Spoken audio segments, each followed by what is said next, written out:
First, we talk about ethnicity. Ethnicity is related to cultural factors such as nationality, culture, ancestry, language, and beliefs. Many ethnic groups use a distinctive language associated with their ethnic identity. For example, in Indonesia, we have many ethnic groups such as Javanese, Bataknese, Betawi, Balinese, and many other ethnic groups.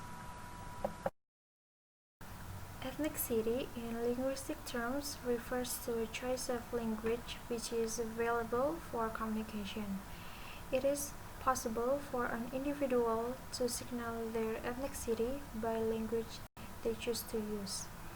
And people may use short phrases, verbal fillers, or linguistic tags which indicate their ethnicity.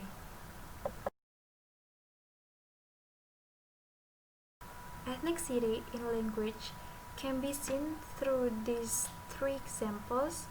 The first is African American Vernacular English, or AAVE, and the second is British Black English, and the third is Maori New Zealanders.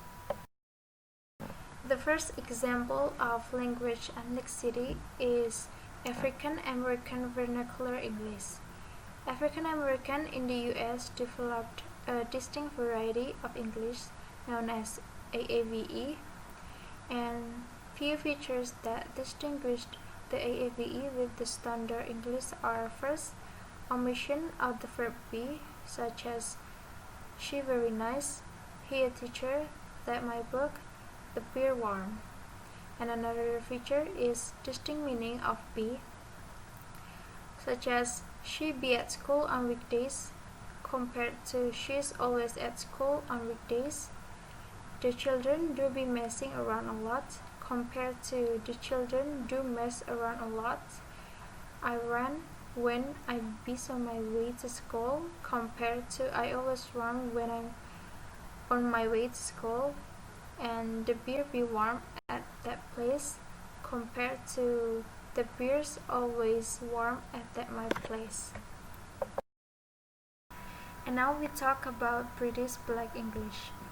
British Black English is a variety of Creole English which is used in the UK by Jamaican immigrants and the children of immigrants from the Commonwealth Caribbean. And British Black English is also known as Patois. And here's the language features of Patois. First, lexical items such as lick meaning hit and kenge meaning weak.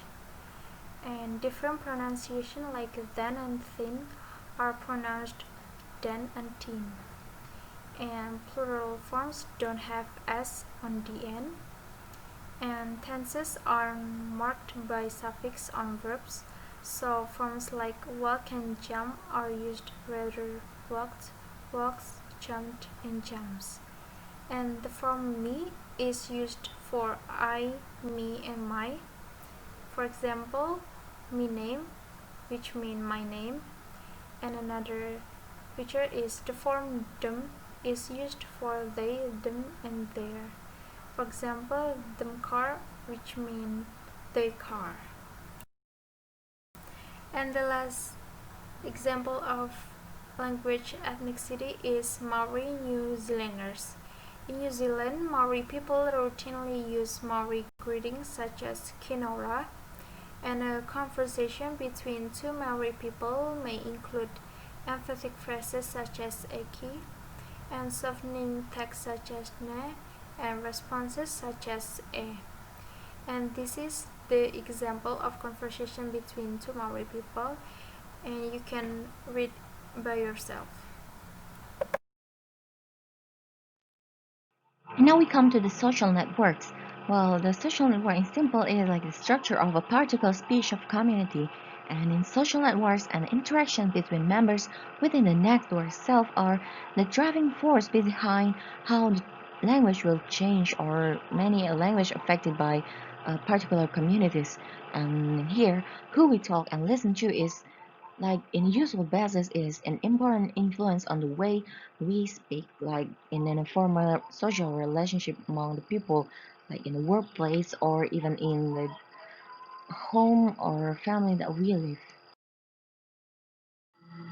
In everyday interactions, speech differences may also be reflected in people's social networks, a concept which has proved extremely valuable in accounting for some speech patterns. The social networks move the focus from the social features of the speaker alone, such as the status, gender, age, and ethnicity, to the characteristic of interaction between the people among them. And now we have talked about the example of the social networks. You can see it yourself in the book of Introduction to Sociolinguistics by Holmes and the page 197. But here I'd like to tell you more simple, like how the person, like in the person in the middle, like for example, is me. I have a community with others people on the left side, like I am in a one organization or others, so I have interaction with them, so I also have interactions with others in the classmate on the right side, so we might have a different speech patterns when we talk about among each other. I might talk differently to my classmate, like in a formal classmate I might talk more formal in Indonesian or even in English, so in other outside the class I might talk with them with more regular basis like Japanese or more casual language. And when I talk with my people in the organization, I might also have my meet different people from different backgrounds, so I might have to adapt my way of speech. So it as we say, it might consider that the small closely knit community might change on how we speak. Like we might speak alike in a particular community. In social network, people are connected with each other, and in here, in social linguistics, the network itself refers to the pattern of informal relationship with people are the involved in a regular basis. And there are two technical terms of these types of networks. There are density and complexity. The density itself refers to whether members of a person network are in touch with each other, like how they are known independently with us or more intense interaction with us or not. Like, and then the complexity is like a measure of a range of different types of transaction people are involved in with different individuals. The complexity is divided into two. The first one is a uniplex, as we can know, that is only linked in one area only. So if we only work together, so that is the relationship that we have. Then the second one is the multiplex relationship. In contrast, it involves interactions with others along several dimensions. So we are have a frequent meeting outside the work, or we are meeting more like go hang out together or have a meal. And now we come to the comedy of practice and construction of social identity. Well, the activities that group members share and the share objectives and attitudes that belongs to many communities of practice, such as a family or work group, is what we call as a community of practice.